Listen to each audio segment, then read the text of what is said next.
Tekur næst til máls hæstvirtur fjármálaráðherra Steingrímur J. Sigfússon. Frú forseti, háttvirtur þingheimur, góðir tilheyrendur.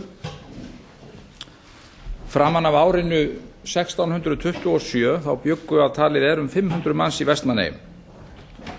Í Tyrkjaráninu illræmda drápu ræningjarnir með köldu blóði að minnsta kosti 36 manns og hnepptu í fjötra og fluttu nauðuga á brott rúmlega 240. Vel innan við helmingur íbúanna, sennilega 200 manns, komust undan. Gátu leynst í Heimaey, voru staddir í úteyjum eða upp á landi. Þessi hrikalegi atburður lifir enn í minningu og sem hluti af sögu Vestmannaeyja og Íslands. En eyjaskeggar gáfust ekki upp. Þó ránið hafi markað sögu eyjanna ekki bara árum og áratugum heldur öldum saman, þá hélt lífið áfram og með vélvæðingu bátaflotans í eyjum frá og með 1906 byrjaði nýtt ævintýri sem endaði í blómlegri 5.000 manna byggð. Þegar það var svo næst náttúran sjálf sem tók í taumana með eldgosi 1973, eins og að sagan væri þá þegar ekki orðin nógu dramatísk. Eyjamenn urðu að yfirgefa heimabyggðina á nóttu, en þeir snéru flestir aftur. Þeir gáfust ekki upp. Þeir hófu hreinsunar og endurreisnar starfið og á ný stendur blómleg byggð í eyjum. Látum okkur stórbrotna sögu Vestmannaeyja verða lærdóm, hvatningu og fyrirmynd nú, góðir landsmenn. Ránið sem við erum að fjalla í dag er annars eðlis. Ræningjarnir eru ekki frá fjarlægu barbaríi, heldur úr okkar eigin röðum. Rán var það og rán skal það heita, þegar okkar góða og farsæla norræna velferðarsamfélagi var rænt í nafni innfluttrar, háskalegrar og mannfjandsamlegrar hugmyndafræði einkagróðann sem drifhvöt allra hluta. Þegar einkavæðing varð að vinsælla tískuorð en flest annað, þegar græðgin var gerð að dyggð og þegar oflátungshátturinn, snobbið, hrokið og heimskan fengu nær öll völd í íslensku samfélagi. Það er erfitt að tímasetja nákvæmlega hvenær þessi viðhorfsbreyting varð. Var það 1991, 1995, en sannanlega upp úr aldamótunum síðustu fara hlutirnir að fara verulega úrskeiðis. Eitt er ljóst og það er það að einkavæðing bankanna og oftrú íslenskra stjórnmálamanna á skilvirkni og skynsemi hins frjálsa markaðar eru þar miðlæg. Og það er þessi hugmyndafræði sem hefur reynst okkur skelfilega dýr. Í nafni afskiptaleysis horfðu menn á skuldirnar hrannast upp og bankakerfið vaxa þjóðarbúinu algerlega yfir höfuð.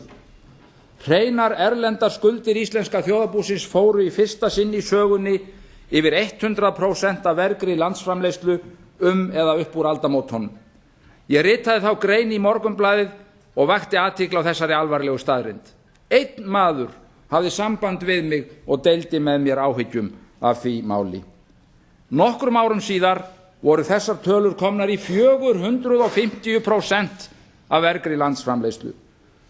Skuldir heimila og fyrirtækja ruku upp og það sem verra var, það komst í tísku að veita einstaklingum og fyrirtækjum með allar sínar tekjur í innlendri mynt lán í erlendum gjaldeyri.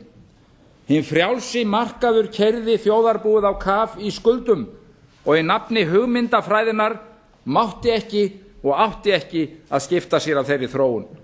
Frelsið fólst af hálfu stjórnvalda í eftirlits- og afskiptaleysi, hinir frjálsu litu svo á að frelsinu fylgdi engin samfélagsleg ábyrgð. Meðan á þessari þróun stóð frá og með aldamótunum og tilheyrandi ójafnvægi geisaði í íslensku hagkerfi, jók efnahagsstjórn ríkisstjórna á vandann. Með því að dæla stóriðju fjárfestingum inn í hagkerfið, með því að lækka skatta í þenslu og verðbólgu tugi aftur tugi milljarða, með því að hækka íbúðaláni 90% og hækka hámarksfjárhæðir. Þetta eru á nokkurs vafa mestu efnahagsafglöp síðari tíma á Íslandi. Í boði Sjálfstæðisflokksins og ekki síður Framsóknarflokksins og undir lokin í boði Sjálfstæðisflokks og Samfylkingar. Eða muna menn ekki eftir hnyttnum auglýsingum Framsóknarflokksins í aðdraganda alþingiskosninganna 2003 90% húsnæðislán mitt í þenslunni.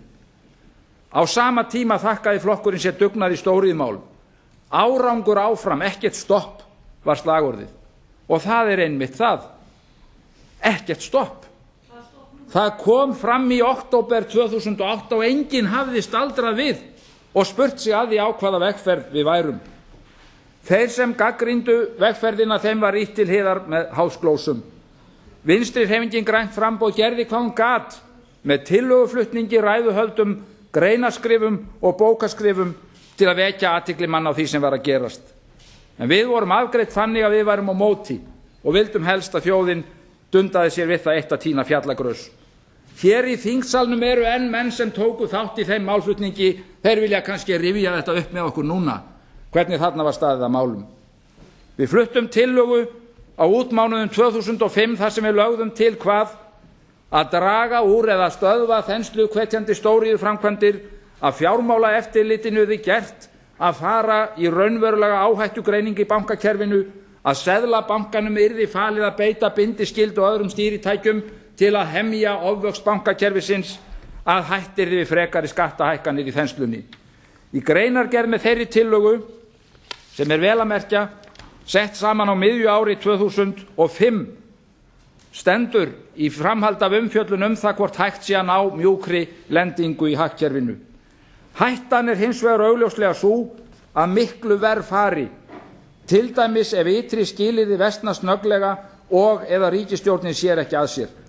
Harkalegt samdráttarskeið, verðbólguskot samfara snöggri og mikilli gengislækkun krónunnar, rýrnun kaupmáttar og greiðsluerfiðleikar heimila og fyrirtækja með tilheyrandi erfiðleikum í fjármálakerfinu gætu orðið útkoman, sem sagt brotlending en ekki mjúk lending. Og það var svo sannarlega því miður það sem gerðist að lokum, brotlending, hrun, og það var varað við því og bent á það svo snemma sem á árinu 2005. Enda segir rannsóknarnefndin hér að síðustu forvöð til að grípa í tauman ef ekki hefði átt illa að fara voru á árinu 2006. Þar í liggur að mínu mati mesta ábyrgðin, mesta vanrækslusyndin, mestu afglöpin að frátöldu því að bera sjálfa stefnuna fram, að aðhafast ekkert, að gera ekkert og nota ekki tímann sem menn höfðu til þess að taka í taumana. Það er sárgrætilegt að standa frammi fyrir því núna að svona fóru menn að ráði sínu. Þessi rannsóknarskýrsla dregur upp hrollvekjandi mynd af sambúð tiltekinna stjórnmálamanna og stjórnmálaflokka og fjármagnseigenda, af sambúð og samskiptum bankanna og eigenda sinna, af andvaraleysi og aðgerðaleysi og loks úrræðaleysi og lömun íslenska stjórnkerfisins þegar að hruninu kom. Yfir þetta þurfum við nú allt að fara. Heiðarlegt og einart uppgjör við það sem leiddi til hrunsins haustið 2008 er mikilvægt og óumflýjanlegt sem hluti af því að komast í gegnum og sigrast á okkar erfiðleikum. Það er óendanlega dapurlegt að lesa, og þó á hlaupum sé enn sem komið er, áfellisdóminn sem skýrslan birtir okkur. En hitt skiptir samt öllu máli, hvernig okkur gengur að vinna okkur í gegnum og út úr þessum erfiðleikum. Og það er okkur þrátt fyrir allt að takast, þó ýmislegt sé enn mótdrægt. Við gerum hvað við getum í þeim efnum og vinnum dag og nótt að því, þau okkar sem hafa fengið það öfundsverða hlutskipti eða hitt og heldur að taka við þrotabúi nýfrjálshyggjunnar og reyna að greiða úr þeim málum. Það eru sem betur fer ýmis jákvæð teikn á lofti. 24% fjölgun farþega hjá stærsta flugfélagi landsins frá áramótum, 5% fleiri erlendir ferðamenn frá áramótum, innlend framleiðsla, útflutnings- og samkeppnisgreinar, afgangur af vöru og þjónustu viðskiptum við útlöndum.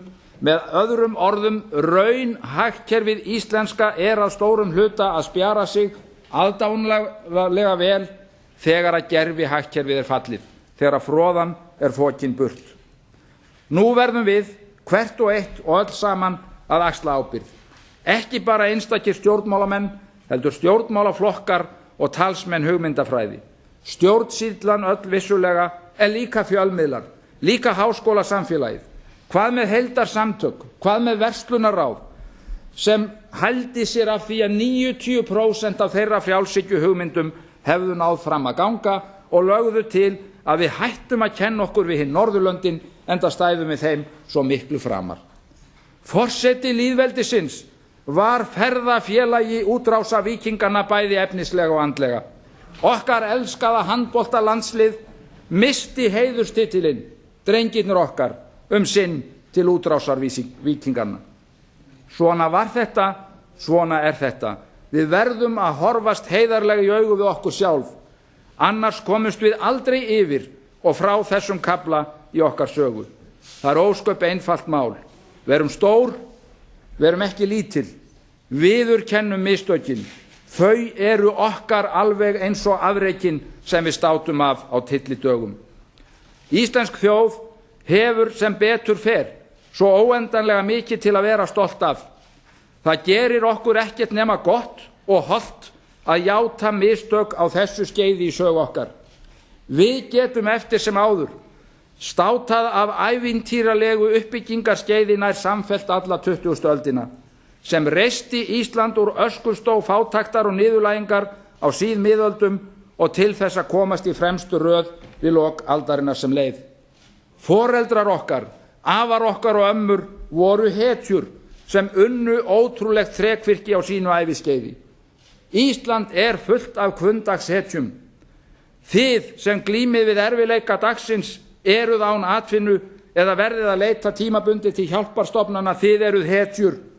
Biðraðirnar hjá Mæðrastyrksnefnd eru þeim til skammar sem fóru svona með okkur en ekki ykkur sem þar standið. Berum höfuðið hátt. Íslendingar geta það þó að bátinn hafi gefið. Við gefumst ekki upp þó á móti blási. Við sigrumst á þessum erfiðleikum eins og öllum öðrum í okkar sögu. Ég þakka rannsóknarnefndinni og ekki síður siðfræðihópnum fyrir velunnin störf. Nú hefst annar kafli og hann er ekki síður mikilvægur, að vinna úr þessum miklu gögnum og gera allt það sem gera þarf og gera verður til þess að uppgjörið verði heiðarlegt, málefnalegt, yfirvegað, en þó eins vægðarlaust og sársaukafullt eins og það því miður sýnist þurfa að verða til að standa undir nafni.